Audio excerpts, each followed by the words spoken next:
Welcome to Secrets in the Shadows. My name is Charlotte, and today we uncover the unbelievable true story of the 1976 Chowchilla kidnapping. Before we begin, make sure to subscribe for more true crime stories that reveal the darkest secrets hidden in the shadows, ensuring that these cases are never forgotten. Let's start at the beginning. It started as a normal day. A school bus filled with happy children, laughing and chatting, heading home for the afternoon. Parents waited, expecting to see their children step off the yellow bus as they did every day. But on July 15th, 1976, that bus never arrived.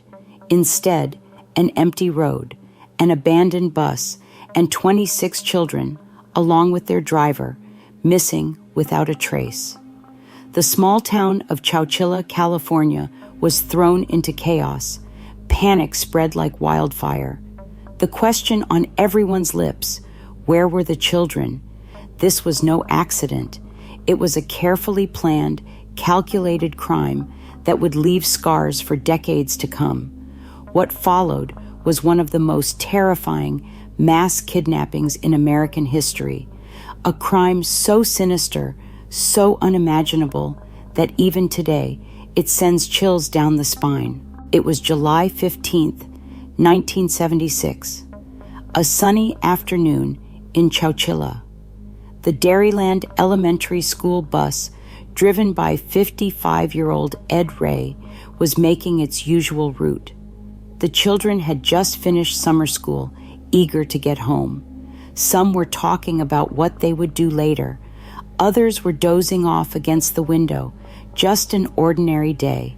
But as the bus rolled down Avenue 21, something strange happened. A white van was parked in the middle of the road, blocking their path. Ed Ray slowed down. The kids looked around confused.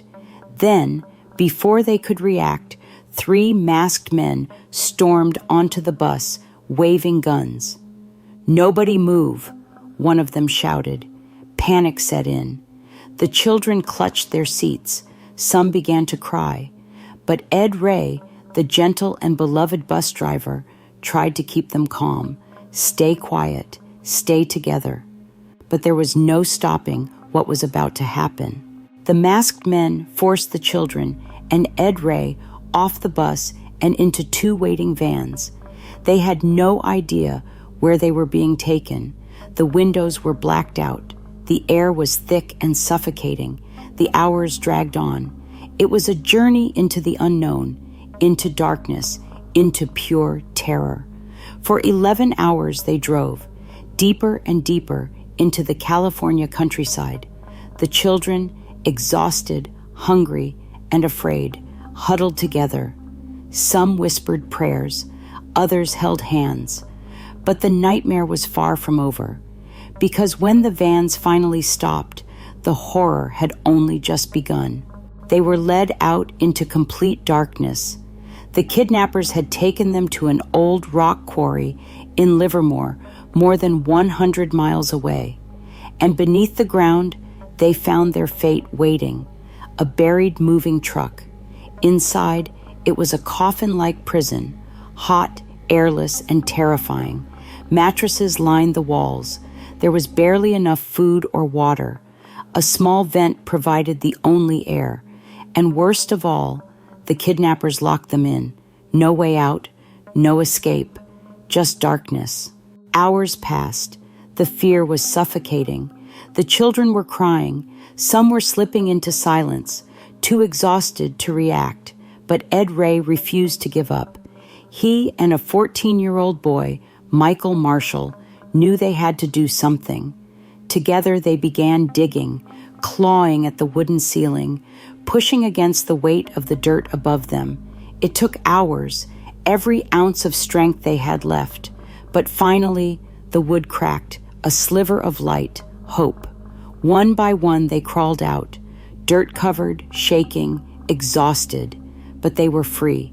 They walked for hours, searching for help until they found a worker at the quarry. "We were kidnapped," Ed gasped. "Call the police." The search for the kidnappers was intense. The children and Ed Ray provided descriptions of the vans and the masked men. Authorities quickly traced the abandoned school bus to a quarry owned by Frederick Woods' family. A crucial mistake led to their capture: a slip of paper in one of the abandoned vans, an invoice for a rental van registered to Woods. Further searches of Woods' family estate uncovered a draft ransom note, weapons, and extensive plans for the kidnapping, including details on how they intended to demand the $5 million ransom. With overwhelming evidence, authorities arrested Woods along with his accomplices, James and Richard Schoenfeld, who had gone into hiding but were later captured. The case against them was airtight. The nation watched in horror as the privileged young men stood trial. The case exploded. The entire nation was watching. Who could do such a thing? It didn't take long to find the answer. The masterminds behind the crime, 3 young men from wealthy families, James Schoenfeld, Richard Schoenfeld, and Frederick Woods. They had planned to demand a $5 million ransom, inspired by the crime movies they had seen. Their motive? Greed and a twisted sense of entitlement. Frederick Woods, the ringleader, came from a family of immense wealth. His father owned the very rock quarry where they imprisoned the victims. Yet, despite his privileged upbringing, Woods and his accomplices claimed they needed the ransom to solve their so-called financial problems.